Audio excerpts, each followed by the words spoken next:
दिल कहाँ था? भगवान में। और इन्होंने वही किया। इसलिए दिमाग से चलो जगत में, पर भगवान के पास आओ तो फिर यहाँ दिमाग ना लगाओ, यहाँ सिर्फ दिल, जैसे इन्होंने लगाया। आप भी थोड़ा सा वक्त शाम को अर्पण किया करो। इन्होंने क्या दिया भगवान को? इन्होंने अपना समय दिया। आजकल 7 दिन किसके पास हैं? 7 दिन इन्होंने पूरे की पूरे भगवान को समर्पित कर दिए। क्या सुन रहे हैं? भगवान की कथा। जब ये भगवान की कथा सुनेंगे तो क्या इनकी व्यथा भगवान नहीं सुनेंगे? जो भगवान की कथा सुनता है उसकी कथा, उसकी व्यथा ही भगवान कथा बना देते हैं। ध्रुव जी को उनकी माँ ने घर से निकाल दिया। ध्रुव जी की माँ ने क्या किया? ध्रुव जी को घर से निकाल दिया, अपमानित कर दिया। अब ध्रुव जी हो गए व्यथित।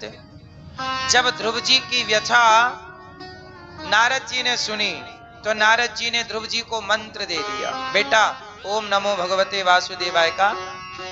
ध्रुव जी की व्यथा गुरु ने सुनी और गुरु ने जब मंत्र दिया और ध्रुव जी ने उस मंत्र का जाप किया तो ध्रुव जी की व्यथा ही संसार के लिए कथा बन गई कि नहीं?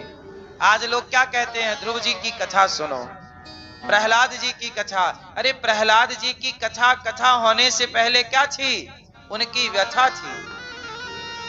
प्रहलाद की व्यथा सुनिए कि प्रहलाद जी के पिता ही दुश्मन बन गए। प्रहलाद जी की व्यथा ये थी कि उनके पिता ही उनके क्या बन गए? क्या बन गए?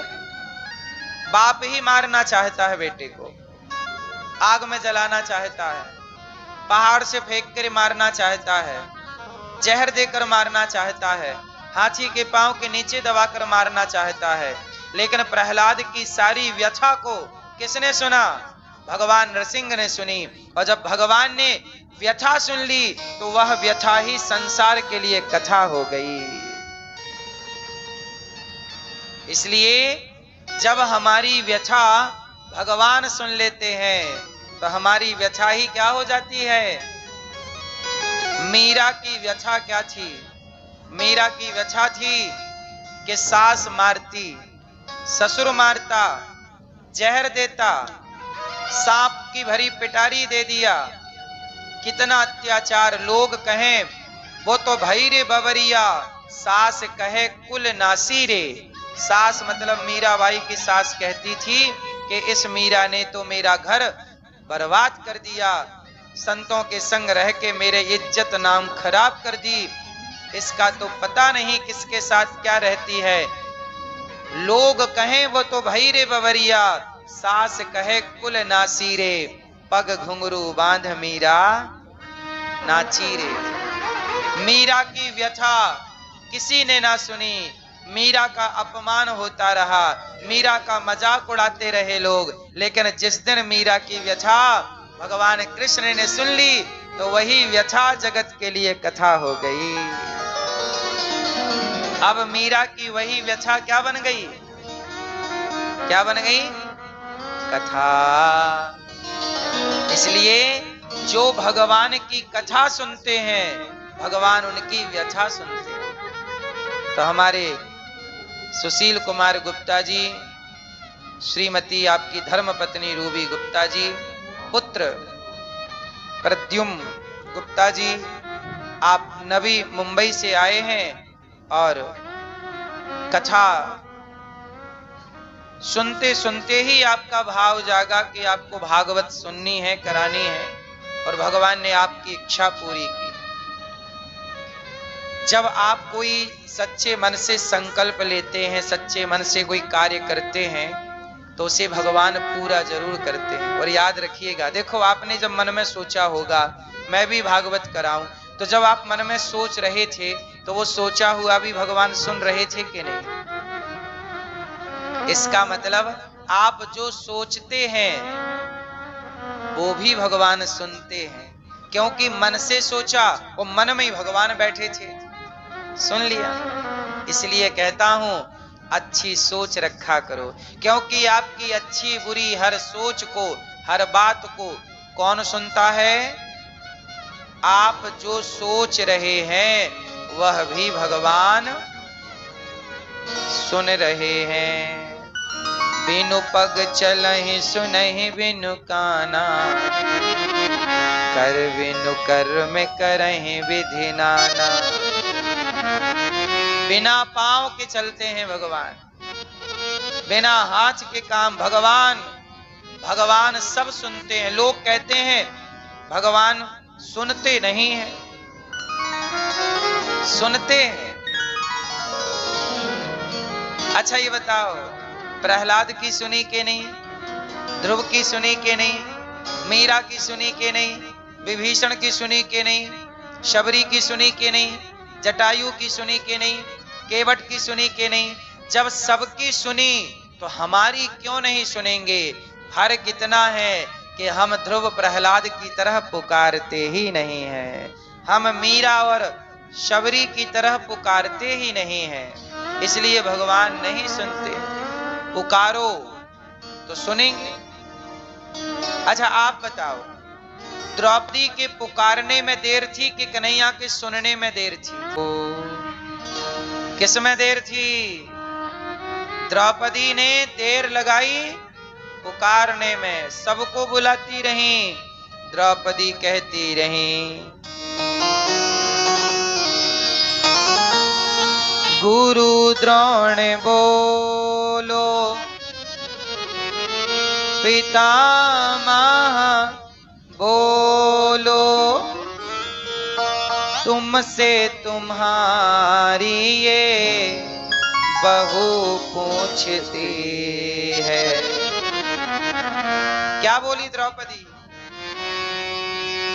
पांचों पति आज बैठे सभा में, पांचों पति आज बैठे सभा में, महलों की रानी लुटी जा रही है। द्रौपदी किसको बुला रही हैं? गुरु द्रोणाचार्य बचाओ, पितामह भीष्म बचाओ, अर्जुन बचाओ। तो द्रौपदी बुला रही हैं। भगवान बोले ठीक है, उनको ही बुला लो, उनको ही बुलाओ।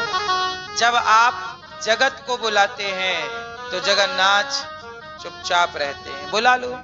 जब व्यक्ति जगत का भरोसा त्याग कर जब भगवान का भरोसा करके पुकारता है, तो द्रौपदी ने जब जगत को बुलाकर देख लिया नहीं आए, और जब भगवान को पुकारा तो गोविंद में गोविंद गोविंद पूरा ना बोल पाए, गोविंद का केवल गो कहा कि दौड़ पड़े भगवान श्री कृष्ण, आधे नाम से आ जाते हैं।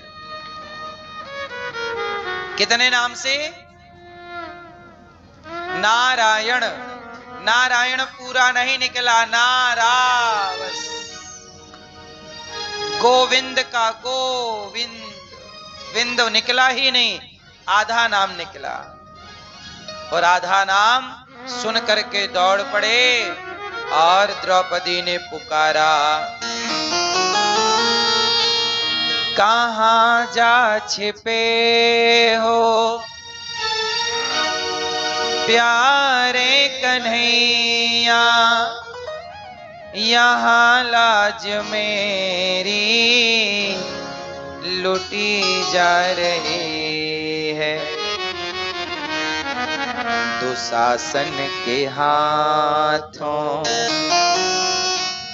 दुशासन के हाथों तेरी द्रौपदी की सभा बीच साड़ी खींची जा रही है।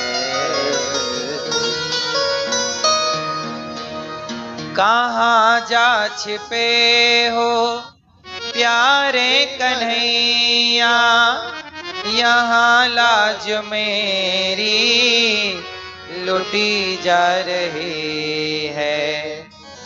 दुशासन के हाथों तेरी द्रौपदी की सभा बीच साड़ी खींचे जा रहे हैं। बात समझ में आई?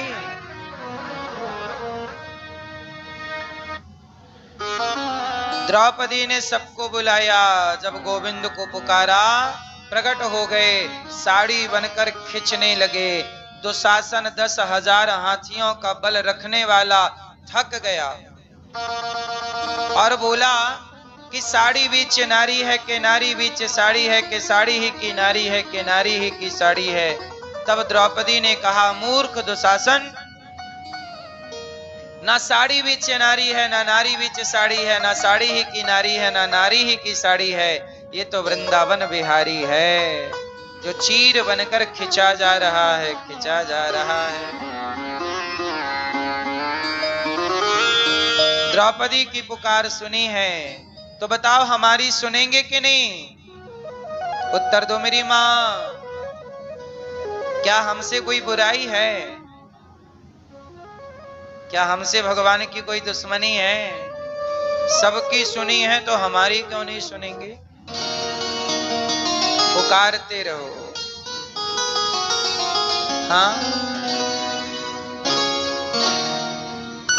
पुकारते रहो। प्रिय भक्तों, भगवान, कल आपने कथा में सुना कि मनु जी महाराज की 3 बेटियां, 2 बेटे प्रियव्रत और उत्तानपाद। उत्तानपाद की पत्नी का नाम है सुनीति और दूसरी पत्नी का नाम है सुरुचि। सुनीति जाए उत्तानपादस्य सुनीति सुरुचिस्तयोः। सुनीति के पुत्र ध्रुव जी एक बार अपने पिता की गोद में बैठने गए। सौतेली माता ने हाथ पकड़ करके नीचे गिरा दिया, पुत्र तुम इस गोद में बैठने के अधिकारी नहीं हो, जाओ यहां, चले जाओ।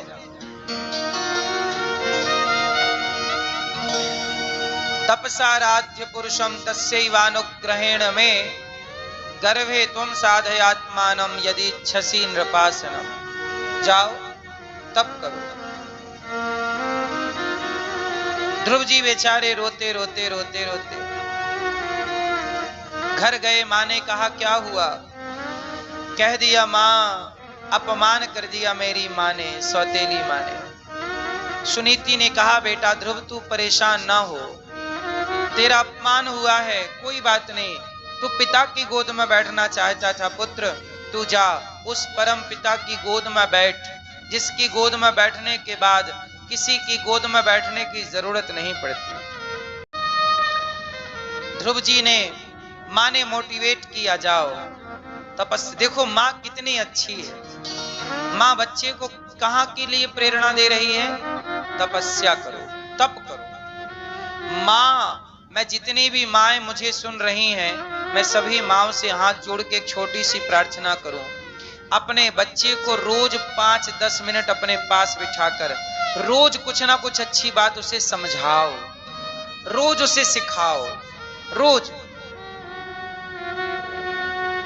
उसे कुछ अच्छी बातें बताओ कि बेटा तुम्हें बहुत तरक्की करना है, बहुत आगे बढ़ना है, उसके लिए पढ़ना होगा, उसके लिए अच्छे आचरण करने होंगे, तुम्हें लड़ाई झगड़ा नहीं करना, बेटा तुम्हें गुटखा नहीं खाना।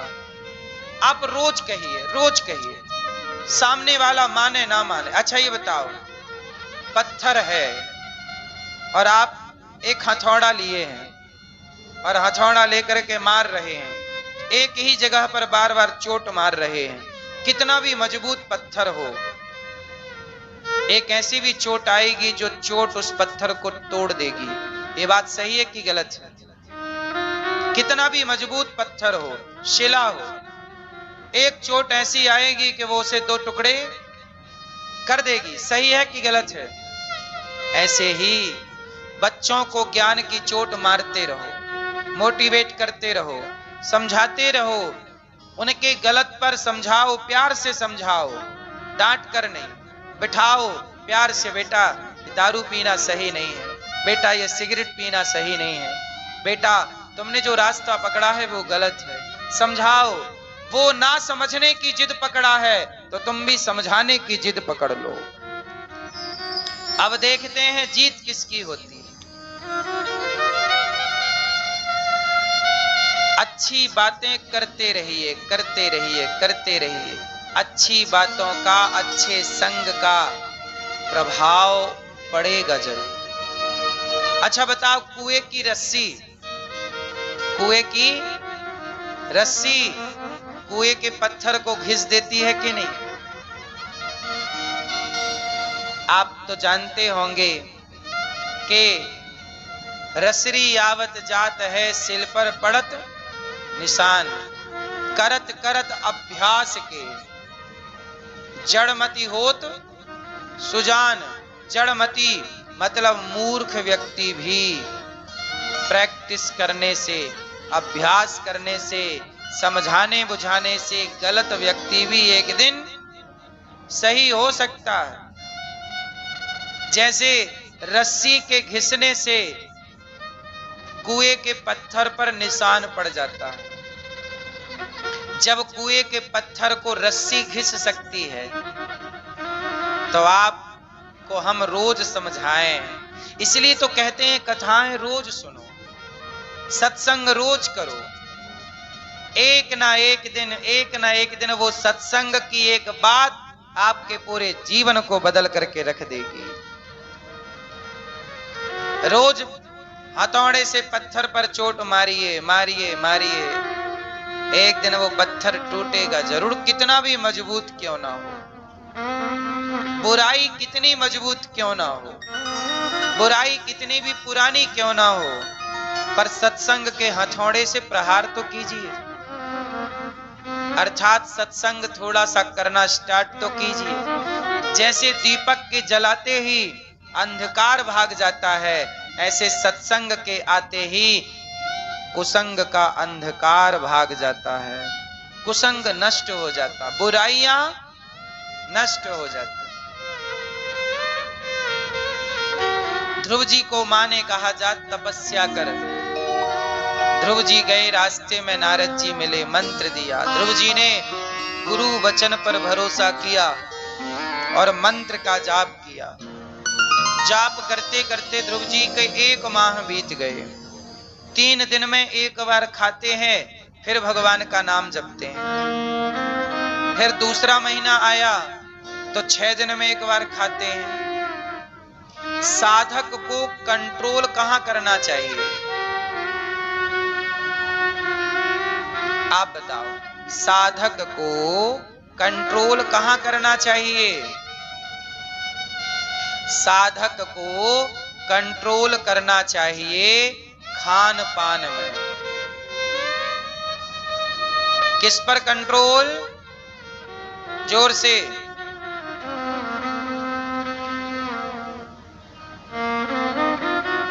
जितना सादा जीवन आप जी सकते हैं जियो।